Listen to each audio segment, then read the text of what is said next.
கவனமா கேளுங்க. The word of God is only authority to our life. கர்த்தருடைய வார்த்தை தான் ரொம்ப முக்கியம். வார்த்தை மாம்சமானார். அவர் தான் இயேசுவாக இந்த பூமிக்கு வந்தார். அதனால வசனத்திற்கு முக்கியத்துவம் கொடுக்கணும். வசனம், வார்த்தை வார்த்தை வார்த்தை, கர்த்தருடைய வார்த்தை. கொடுப்பீர்களா? Praise the Lord. ஹல்லேலூயா. பிரசங்கியின் புஸ்தகம் 3ஆம் அதிகாரம் 12வது வசனம். Ecclesiastes. யா.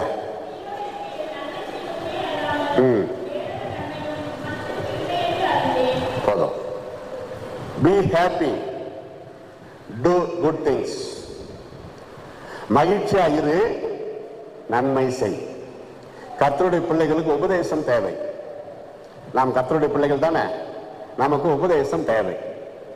புறஜாதி மக்களுக்கு அற்புதம் தேவை. கர்த்தருடைய பிள்ளைகளாகி நமக்கு உபதேசம் தேவை.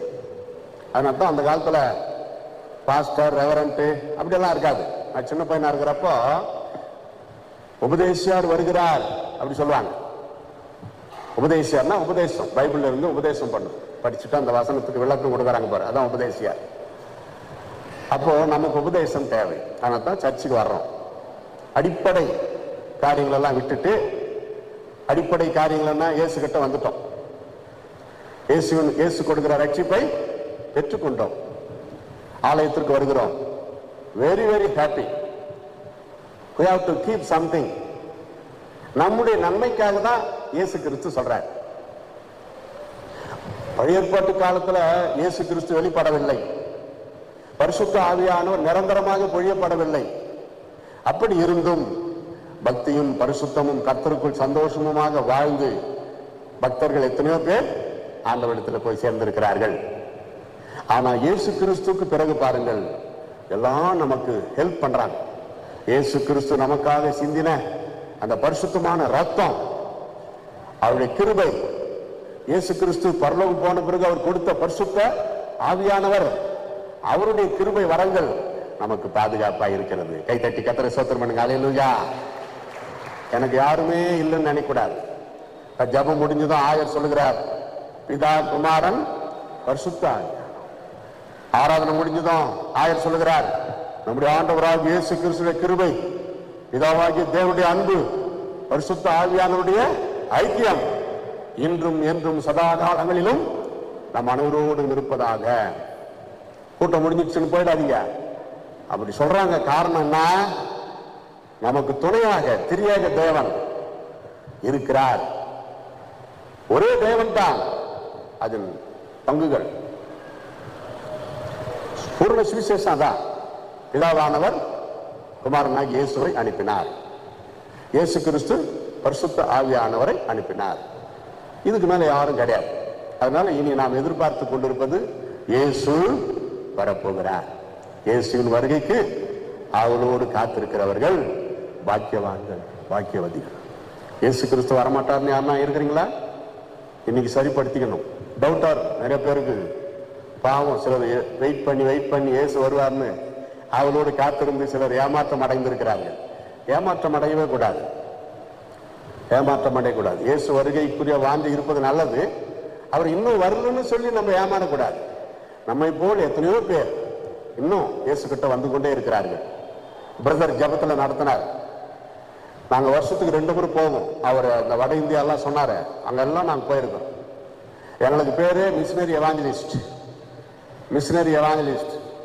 48 ஆண்டுகளாக முழு நேரமாக விசுவாசத்தோடு சுவிசேஷத்தை அறிவித்து வருகிறோம்.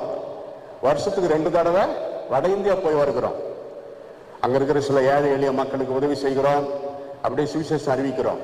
பிரதர் சொன்ன மாதிரி ஆந்திரா தாண்டனாவே சபைகளை காண்பது ரொம்ப அபூர்வம்.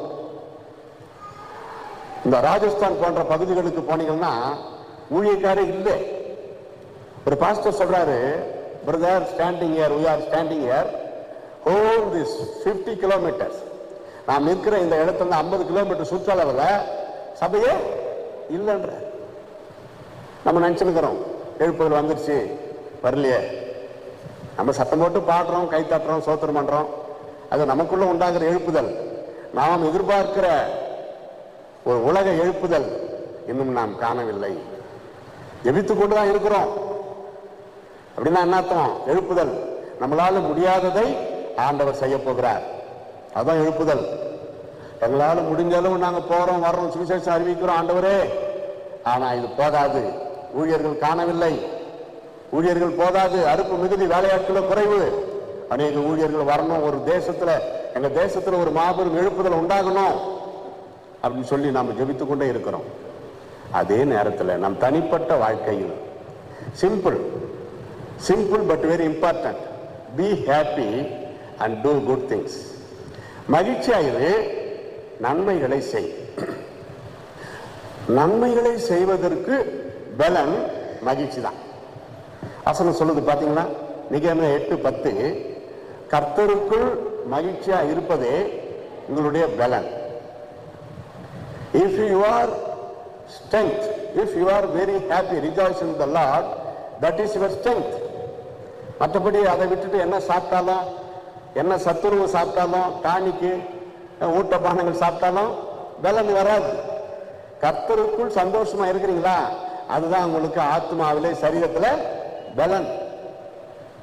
இது உண்மை. நம்ம நினைக்கிறோம் நல்லா சாப்பிட்டாதான், கிடையாது. சாப்பிடலாம், நான் வேணாம்ல, அளவோடு சாப்பிட்டு வளமோடு வாழுங்கள். சிலர் பார்த்தீங்களா போட்டுக்கிட்டே இருப்பாங்க, உபாசமா அப்படி கேட்பாங்க. ஆச்சரியமா இருக்கும் அவங்களுக்கு. கிறிஸ்துவ தான் 3 நாள் உபாச போட்ட வச்சிருக்கிற வாங்கன்னு கேளுங்களா சிலரா. உபாசமா? ஐயோ, நான் ஒருவேளை கூட உபாசத்துக்கு பழக்கம் இல்லையே. கிறிஸ்துவ அப்படி சொல்லலாமா? யோசித்து பாருங்க. எப்படி நம் வாழ்க்கையிலே சாப்பாட்டிற்கு முக்கியத்துவம் கொடுக்கிறோமோ அப்படியாக உபவாசத்திற்கும் முக்கியத்துவம் கொடுக்க வேண்டும். விழிப்பு ஜபத்திற்கும் முக்கியத்துவம் கொடுக்க வேண்டும். காலை ஆராதனை வழிந்து மக்கள் அப்படியே ஃபுல்லா இருக்கும். ஞாயிற்றுக்கிழமை மற்ற ஸ்பெஷல் மீட்டிங்க்கு ரொம்ப பேர் வரமாட்டாங்க, உபவாச ஜபத்துக்கு வரமாட்டாங்க, விழிப்பு ஜபத்திற்கு வரமாட்டாங்க. உபவாசம் இருக்காத, அல்சர் வரும், சீக்கிரமா வியாதி வந்து செத்து போயிடுவேன், விழிப்பு ஜபத்துக்கு போகாத, உனக்கு ப்ராப்ளம் ஆயிடும், உடம்பு நரம்பு மண்டலம் எல்லாம் வீக் ஆயிடும், ப்ராப்ளம் ஆயிடும் அப்படின்னு பிசாசு சொல்லி நிறுத்திடுவான். பிசாசுன்னா யாரு? எல்லாம் நம்ம சொந்தக்காரு. நம்ம மேல அவ்வளவு அன்பா, அது அன்பு இல்ல, வம்பு. அவங்க தான் நரகத்துக்கு போறாங்கன்னா நம்மளை நரகத்துக்கு இழுக்கிறாங்க, தூண்டில் போட்டு இழுக்கிறாங்க. இயேசு சொல்லுகிறார், மகனே மகளே, பரிசுத்தமாக வாழ ஆசையா, ஜபம் பண்ண ஆசையா, உபவாசம் இருக்க ஆசையா, கைப்பிரதி கொடுக்க ஆசையா, பாதி ராத்திரில கண்ணீரோடு தேசத்திற்காக அழுது புலம்பி ஜெபிக்க ஆசையா, வட இந்தியாவுக்கு போய் ஊழியத்தை செய்ய ஆசையா, நான் உனக்கு உதவி செய்கிறேன். Already plant into the heaven, already feeder like a computer. கம்ப்யூட்டர்ல உங்க செல்போன்ல என்ன நீங்க ஃபீட் பண்ணி வச்சிருக்கீங்களோ அது அப்படியே தான் இருக்கும், மாறாது. இதுக்கெல்லாம் கர்த்தர்கிட்ட ஜெபம் பண்ணி நான் அங்கே போய் சுவிசேஷம் அறிவிக்க விரும்புகிறேன், போகட்டுமா வேண்டாமா? கேட்கவே தேவையில்லை. Already Jesus told, go unto whole nation, புறப்பட்டு போங்கள் உலகம் முழுவதும் நற்செய்தியை அறிவியுங்கள்.